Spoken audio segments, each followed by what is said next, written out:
esse nacionalismo estreito, essa afirmação mesquinha de interesses nacionais, essa defesa exacerbada de uma concepção estreita desses interesses ou sua projeção exterior, foram e são responsáveis ainda hoje pela maior parte das guerras e dos conflitos militares, e até pela repressão das liberdades democratas. Foi em nome do nacionalismo, do expansionismo, do militarismo, tivemos 2 grandes conflitos globais no século XX, como tivemos grandes conflitos interestatais no século XIX, né?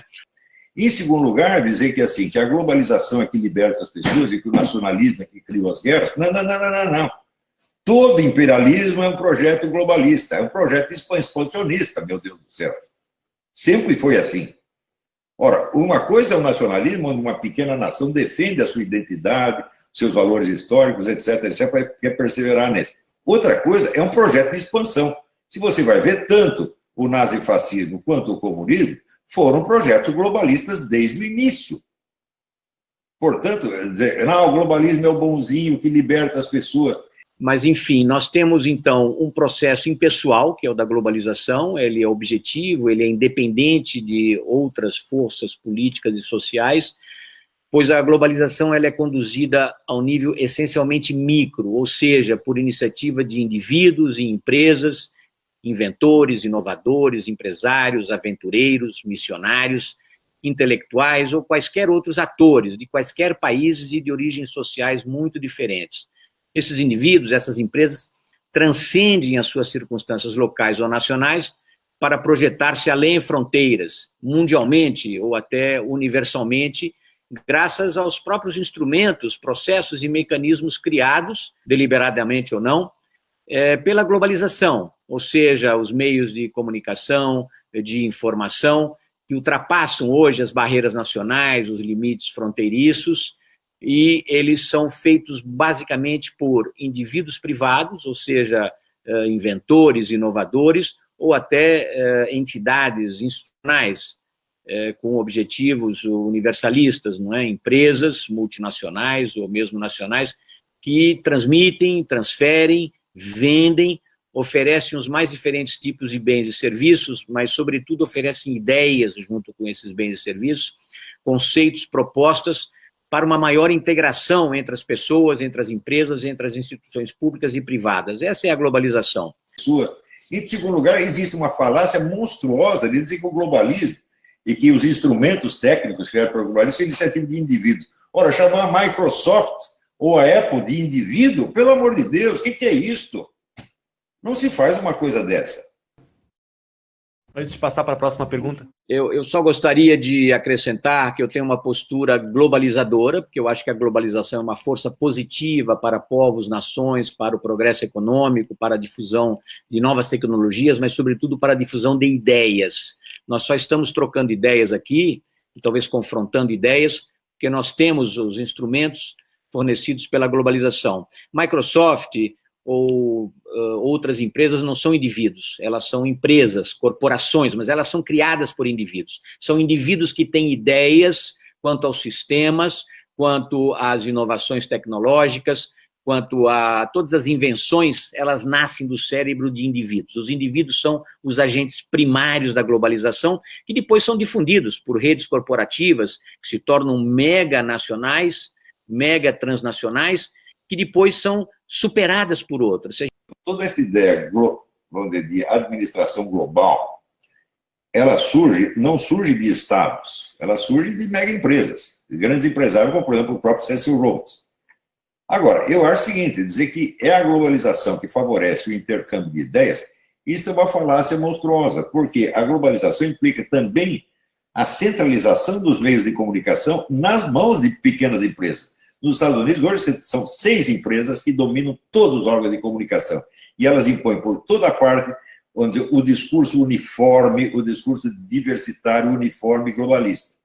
Tá certo? E não há mais liberdade de expressão aqui. Hoje mesmo, eu estava vendo assim, no YouTube, qualquer discurso que vá muito contra essa coisa é suprimido imediatamente.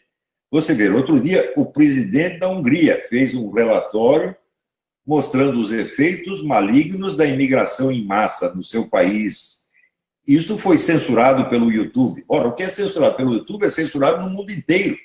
Então, em vez disso favorecer o debate de ideias, isso favorece o controle das ideias. E isso é uma coisa que todo mundo sabe, todo mundo percebe no dia a dia. Qualquer usuário do Facebook percebe que há um critério globalista e diversitário, ou seja, juntando a ideologia das grandes empresas com a ideologia da esquerda de 68, tá certo? E que o critério de seleção é baseado inteiramente nisso. Então, outra coisa, se as empresas são criadas por indivíduos, ora, os estados também, meu Deus do céu. Todos os estados nasceram, vamos dizer, de líderes. Por exemplo, se você pegar, da onde surge a aristocracia europeia? A aristocracia europeia surge basicamente da reação às invasões bárbaras. Então, os líderes que se projetavam na defesa local, então recebiam da população terras, dinheiro, etc., e se afirmaram, então, como líderes. E no centro deles tinha um sujeito, o mais importante deles virava rei. Foi assim que apareceu. Sempre foi, vamos dizer, a iniciativa de indivíduos. Nenhuma ideia aparece na coletividade primeiro e na cabeça do indivíduo depois. Isso é impossível. Por exemplo, se você pega a teoria da relatividade, ela apareceu primeiro na cabeça de um sujeito só, Albert Einstein, depois se disseminou. Poderia acontecer o contrário, quer dizer, todo mundo descobriu a teoria da relatividade e foi contar para Albert Einstein. Isso é absurdo, evidentemente. Então, tudo no mundo é iniciativa individual. Se ela corresponder às necessidades, às tendências da época, ela prolifera. Então, tanto os estados quanto as empresas são invenções e criações de indivíduos. Tá certo? Se você pegar, estudar, por exemplo, a influência de Napoleão Bonaparte na história europeia, as ideias que apareciam na cabeça de um sujeito que começava, era um tenentinho desconhecido, depois viraram nações inteiras, viraram códigos que alguns estão em vigência até hoje. Bem, eu observaria o seguinte, que nós raciocinarmos em termos de organização, aqui você tem uma organização internacional, aqui você tem um Estado nacional, só serve para confundir as coisas, porque todas as ações vêm, vamos dizer, de iniciativas individuais ou grupais, ou seja, de seres humanos.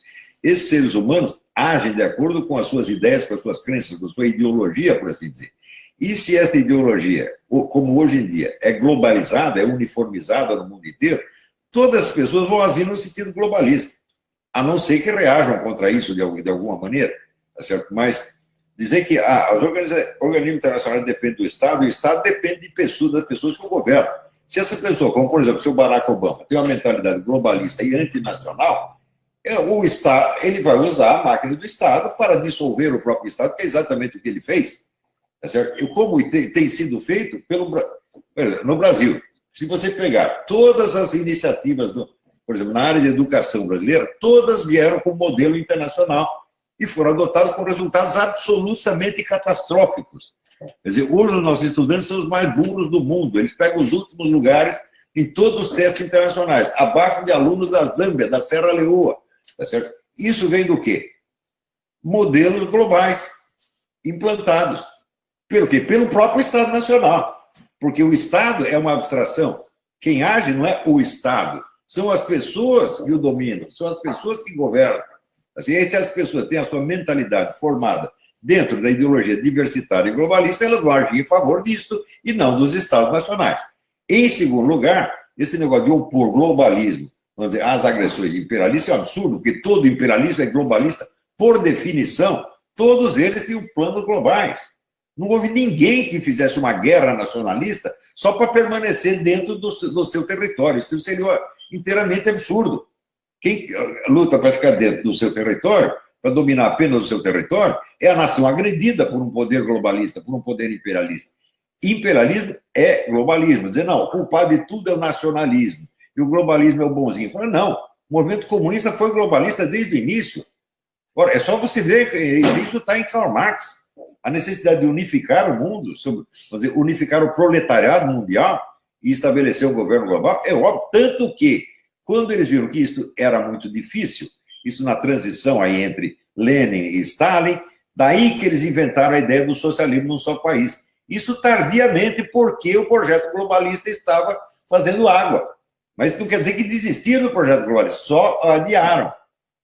E adotaram, então, aquele discurso provisoriamente nacionalistas durante a guerra, mas continuaram atuando globalisticamente na Ásia, na América Latina, em toda parte. Então é o seguinte, nós não temos conflitos entre nações, nós só temos conflitos entre esquemas imperialistas e globalistas. Isso foi no passado e isso é hoje ainda, nesses 3 esquemas globalistas que eu estou falando. Tem o esquema russo-chinês, que está em acelerada transformação e que, em parte, está tentando se integrar no globalismo ocidental, temos o globalismo islâmico. Tá certo? Então, todo conflito de grandes proporções é conflito entre globalismos, não são, assim, nacionalismos exacerbados. O nacionalismo exacerbado, ele pode ser usado, às vezes, como discurso, como o Stalin usou. Ele até renovou, veja, colocado no poder por um movimento globalista, ele usa até a expressão mãe Rússia para despertar no povo, usar as emoções nacionalistas ainda residuais que pudessem restar ali. Mas a política ainda era globalista. Então, só há grandes conflitos na esfera global, na esfera do globalismo e dos imperialismos. Tá certo? Lançar a culpa nos nacionalismos, como, por exemplo, hoje a Polônia reage contra, vamos dizer, a invasão global, sobretudo a invasão islâmica. A Polônia é imperialista? A Hungria é imperialista, por acaso? Não faz o menor sentido. Eles estão reagindo contra um poder global. A existência desse poder global é um fato. Agora, raciocinar em termos da ONU e do regulamento, da estrutura administrativa da ONU, e opor aquilo à estrutura administrativa do Estado, como se organizações abstratas fossem agentes históricos reais, não, isso é sonho, ilusão, poesia e romance. Quem age são seres humanos, meu Deus do céu. E seres humanos agem de acordo com a formação cultural, psicológica, moral que receberam e que aceitaram. Nos países islâmicos, você tem o permanente boicote anticristão. Aqui nos Estados Unidos você tem milhares de leis, tá certo? Que proíbem praticamente o sujeito de expressar suas convicções religiosas, caso elas sejam cristãs. Quer dizer, você tem uma perseguição anticristã no país cristão, como tem no Brasil também. Tá certo? Isso tudo é o quê? É efeito da globalização, meu Deus do céu. Seja a globalização ocidental, que adere à ideologia diversitária. Por que essas mega empresas aderiram ao discurso diversitário? Um dia eu fui convidado pela Associação Câmara de Comércio Brasil e Estados Unidos para ir a uma homenagem a uma grande empresária brasileira. E a empresária chega lá, começa o discurso fazendo uma apologia da Revolução dos Jovens em maio de 68. Que coisa extraordinária. Quer dizer, o capitalista agora virou socialista. Por quê? Porque essa ideologia diversitária que promove as minorias étnicas, sexuais, etc., contra as soberanias nacionais e contra as tradições nacionais, dissolve os valores culturais e impõe a economia como o único padrão de racionalidade da sociedade. Ou seja, isso é o império das mega empresas. Então, assim, quando elas viram mais de 68, leram Herbert Marcuse, Theodor Adorno, etc., esfregaram as mãos e falaram, mas isso é uma maravilha, é o socialismo que nós queríamos, é o socialismo perfeito para as mega empresas. Por isso é que essas mega empresas, Apple, George Soros, Microsoft, Fundação Ford, etc., enchem de dinheiro os movimentos esquerdistas no mundo inteiro, porque esses movimentos esquerdistas são o instrumento de destruição das identidades historicamente consolidadas, tá certo? E dissolução dos valores psicológicos, morais, etc., e, portanto, de implantação da economia como único critério de unidade social. Este é o mundo, a sociedade administrada mundial, ela está sendo implantada neste momento. Agora, você fala em governo global, acho que eles nunca vão chegar a fazer um governo global. Assim como na sociedade comunista, nunca chegaram a fazer uma economia comunista. Na União Soviética, hoje você sabe que metade da economia soviética era economia privada, ilegal, mas tolerada pelo governo, porque sem economia privada não é possível. Então, o que o comunismo fez, desde que ele existe, desde 1848? Eles não criaram o comunismo, eles apenas transformaram o capitalismo no inferno. Então, o lado destrutivo existe e o lado construtivo não existe. Ou seja, não vão conseguir consolidar o governo global, mas estão conseguindo destruir culturas nacionais, destruir identidades nacionais E destruir identidades nacionais é destruir identidades pessoais, identidades familiares, apegos locais, tradições, etc. Veja, o homem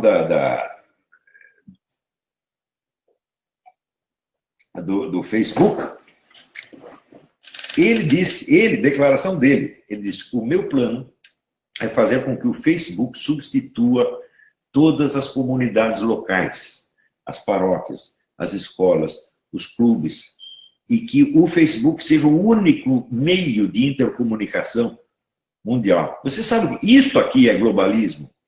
Isso não está na esfera de governo, tá certo? Isso é uma dissolução da sociedade e criação de uma nova sociedade que só se comunica por meio eletrônico, onde não há mais identidades pessoais. Você tem apenas átomos humanos soltos, cada um num computador, tá certo? Vivendo fora das suas tradições religiosas, morais, etc., etc., e vivendo para uma vida que é voltada apenas para objetivos materiais e condicionada inteiramente pela economia. Ou seja, finalmente, isso é a vitória final do capitalismo, né? A economia é tudo. O resto não existe. Este é o globalismo, isso já está sendo implantado. Com ou sem governo global, não precisa chegar ao governo global.